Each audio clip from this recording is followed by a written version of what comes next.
Hi, this is Miles with another weekly update.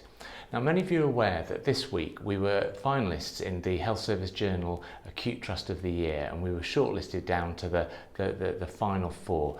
That's a fantastic achievement, real recognition of everything that you've all done over the last several years actually to make MTW the place it is today. Now, one of the main reasons that we got shortlisted for this prestigious award is because of the fantastic improvements in emergency performance in recent years. Yet again this week we're second in the whole country for the national 4-hour standard.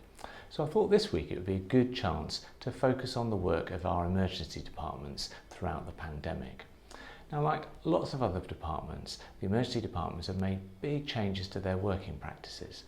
They've introduced a brand new role, the first contact practitioners at the front door. These now operate 24 hours a day, 7 days a week, streaming patients into the different categories and making sure that we're able to respond as promptly and as effectively as possible to those patients' needs.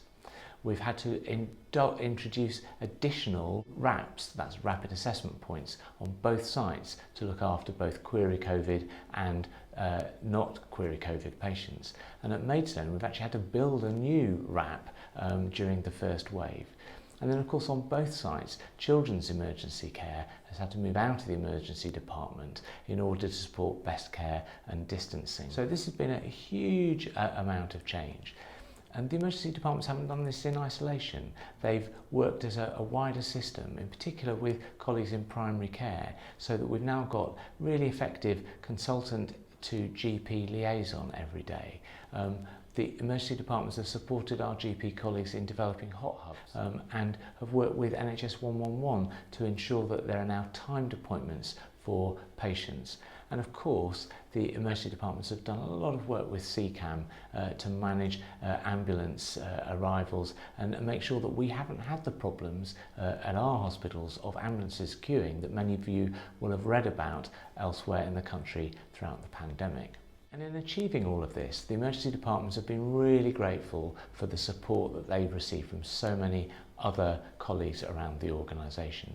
The infection control team have really helped them think through their new pathways and make sure that they make things as safe as possible for both colleagues and for our patients.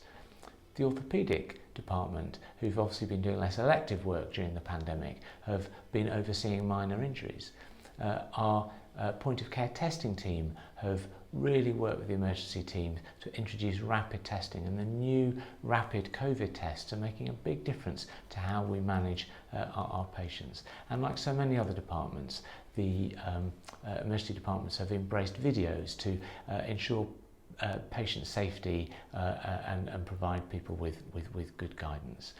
So they've made massive changes. They've kept the flow going throughout the organisation.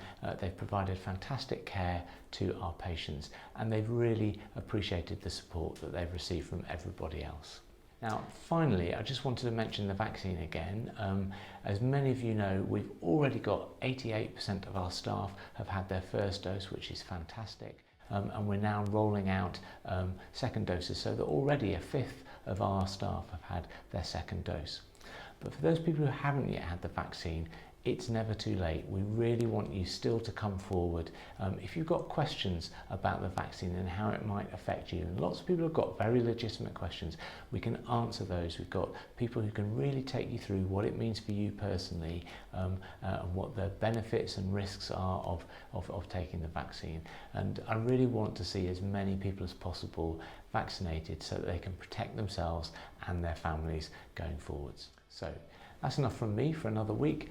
As always, be kind to one another and stay safe. Thank you.